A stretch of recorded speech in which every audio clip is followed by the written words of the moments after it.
Bonjour à tous, c'est Lorzio pour Génération Mobile. Bienvenue à notre vidéo du test de l'Acer Liquid Z500, qui est le tout dernier smartphone de la gamme d'Acer, se situant entre l'entrée de gamme et le moyen de gamme. Pour certaines caractéristiques, on va trouver des caractéristiques d'entrée de gamme, et pour d'autres, ce sera des caractéristiques de moyenne gamme. Donc il chevauche un petit peu les deux. Celui-ci propose un écran de 5 pouces, et est d'ores et déjà disponible à la vente au prix de 149 €. Mais si vous cherchez un petit peu, vous pourrez avoir des prix en dessous de 130 € hors frais de port. Alors, pour un tel prix, pour une telle diagonale d'écran, que vaut-il réellement? Quelles sont ses compétences et applications qui sont intégrées directement au smartphone? Est-il bon ou mauvais pour un tel prix? C'est ce que nous allons voir dans ce test.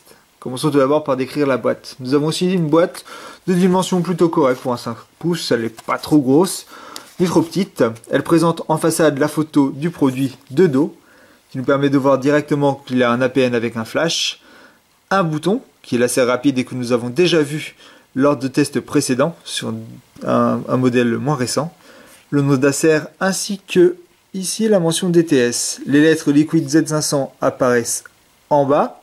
Nous avons également ici la tranche de l'appareil, c'est la tranche droite, avec ici le nom d'Acer. Tout ceci sur un fond gris qui est un gris souvent utilisé par Acer pour ses produits. C'est un petit peu en relief, c'est plutôt sympa et visuellement intéressant. Au niveau de la tranche de la boîte, on va trouver ici différents logos reprenant des caractéristiques principales du smartphone. Un écran 5 pouces HD, un appareil photo 8 mégapixels, la touche assez rapide, le logiciel intégré donc Quick Mobile 2.0, un quad-core comme processeur cadencé à 1,3 GHz, il a la mention BYOC et également la certification DTS Studio Sound. Sur les côtés, on va retrouver juste le nom d'Acer et c'est tout. Au dos de la boîte, on va retrouver certaines autres caractéristiques et d'autres caractéristiques que nous avons déjà vues sur la tranche de la boîte, qui sont une batterie de 2000 mAh, le GPS, encore une fois l'appareil photo et l'écran, pareil pour le processeur, et un poids de 147 grammes, ce qui est un poids plutôt moyen pour un smartphone de 5 pouces. On sait qu'il intègre Android KitKat comme OS mobile, qu'il intègre également un slot pour carte microSD et qu'il fait également Bluetooth. C'est en somme un smartphone plutôt complet. On trouve ici les différentes bandes de fréquences qu'il utilise et on se rend compte que la 4G ne fonctionnera pas sur ce smartphone. De plus, nous avons ici la mémoire interne qui est seulement de 4 Go de mémoire ROM, donc c'est très peu, hein. On a ici de la mémoire que l'on retrouve sur des entrées de gamme et 1 Go de mémoire RAM qui vient soutenir donc le processeur, ce qui est plutôt logique et courant pour ce genre de produit. Voilà maintenant ensemble le contenu de la boîte. Alors celle-ci s'ouvre sur le côté comme ceci très facilement. On tombe nez à nez tout d'abord avec le smartphone. Celui-ci est parfaitement emballé dans une pochette plastique. Et son écran est protégé par un film plastique également. Alors celui-ci indique toujours qu'il est 5 pouces HD, qu'il a un haut-parleur avant et toujours l'appareil photo 8 mégapixels f2.0. On verra plus en détail celui-ci après. On a ici une petite languette qui s'ouvre pour laisser apparaître le reste des accessoires dans la boîte avec un chargeur USB. Il est un peu long quand même, hein. Il aurait pu être un petit peu plus petit. On a également un kit écouteur bas de gamme, qui permet également de faire office de kit main libre grâce à son micro et son bouton qui est ici. Et on a ici un câble USB, micro USB. Plutôt épais, plutôt solide, plutôt sympa.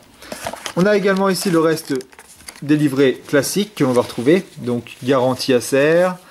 On a également donc une information de sécurité, le guide de démarrage rapide et on a ici également BIOC. Alors je vous en avais parlé quand on avait vu ces lettres apparaître sous le côté de la boîte.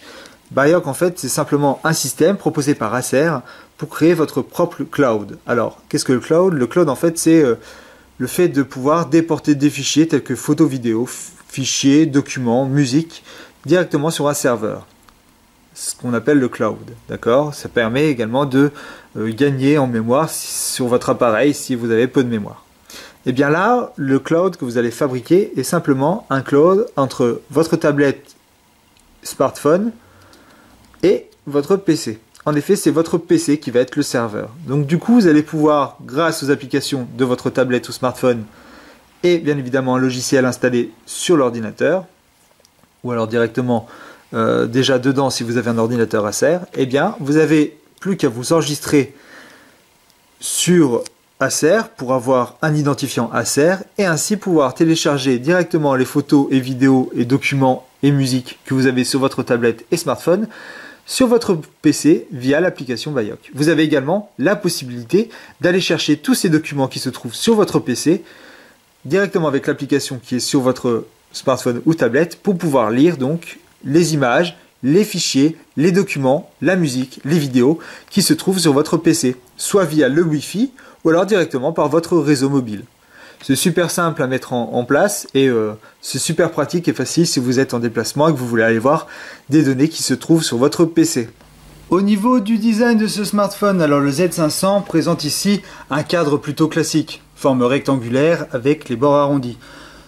Acer a rajouté juste un tout petit effet, c'est au niveau des bords ici de l'écran, avec un bord plus épais et légèrement courbé, ce qui est plutôt sympa. Au niveau par contre de la taille, on a ici une taille qui sera bien pour les grandes mains, mais par contre un petit peu plus compliqué pour les petites mains. En effet, l'écran de 5 pouces étant déjà très grand, on a ici des bords qui restent assez épais. Du coup, pour le prendre à une seule main, eh bien, ça va être compliqué si elles sont petites.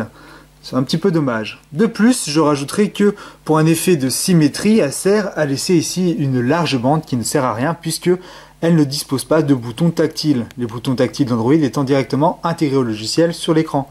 C'est donc dommage de voir cette partie-là pour rien. Simplement pour faire donc la symétrie avec la partie du haut qui contient les lettres Acer, le détecteur de proximité, la LED ainsi que l'appareil photo avant. C'est vraiment dommage donc de prendre beaucoup de place pour si peu. Du coup, le smartphone fait en longueur 145 mm pour une largeur de 73 mm et une épaisseur quand même bienvenue de 8,8 mm. La forme rectangulaire se retrouve partout, même s'il y a des petits arrondis ici. Du coup, même avec des petites mains, c'est vrai que celui-ci ne va pas épouser parfaitement la main. C'est un petit peu dommage. On a également ici un petit effet de style, je ne sais pas si on va le voir.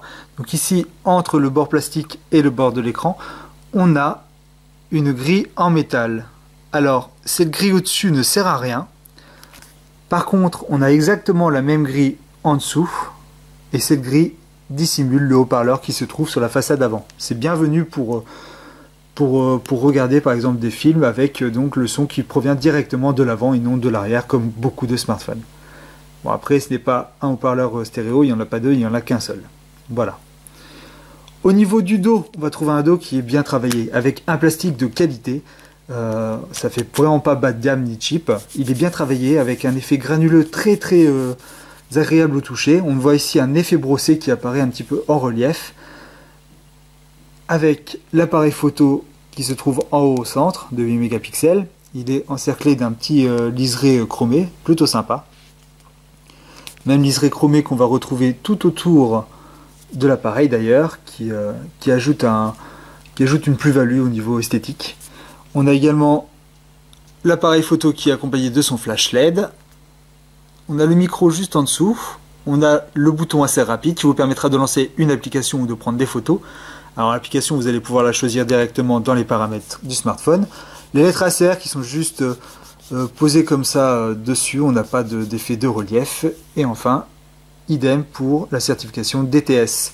Sur le côté droit, à l'arrêt de droite, on va retrouver le bouton volume. Alors ce bouton volume est plutôt dur à son utilisation, ce qui est vraiment très bien. Il offre une petite résistance, ce qui va permettre de l'utiliser sans souci. Et en plus de ça, il est très bien dissimulé, donc on pourra le solliciter plein de fois sans avoir peur de trop l'abîmer, même si celui-ci est en plastique. Idem pour le bouton Power qui se trouve sur l'arrêt du dessus, accompagné de l'entrée jack pour casque audio. Il faut savoir que le bouton volume est vraiment très bien placé puisque vous le trouvez tout de suite systématiquement sous le pouce, que l'on ait des grandes ou des petites mains. Sur l'arrêt du bas, on va trouver le classique port micro USB permettant de brancher l'appareil sur un PC ou à son chargeur pour le recharger. Et vous voyez à côté là une petite rainure. Et bien cette rainure, c'est très simple, c'est juste la rainure qui permet de glisser son ongle dedans pour soulever la coque et pouvoir l'enlever. On peut voir que le plastique est un petit peu souple. Et la coque laisse apparaître le dos nu avec les deux slots pour carte micro SIM. Vous allez pouvoir donc utiliser deux réseaux différents, un personnel ou professionnel par exemple. Et vous avez également ici le slot pour carte micro SD permettant d'ajouter une carte allant jusqu'à 32 Go et qui va donc étendre la mémoire qui est vraiment très basse puisque c'est une mémoire de seulement 4 Go qu'il y a dans l'appareil. C'est vraiment très peu et c'est une mémoire qu'on retrouve habituellement sur des smartphones d'entrée de gamme. Donc là c'est vraiment bienvenu qu'il y ait un slot micro SD, comme ça vous allez pouvoir mettre vos fichiers qui sont beaucoup plus volumineux, tels que des photos, des vidéos, des documents, des images, de la musique par exemple, ainsi que des applications qui tolèrent donc le placement de données sur carte micro SD. Donc voilà pour le côté esthétique de ce Acer Z500.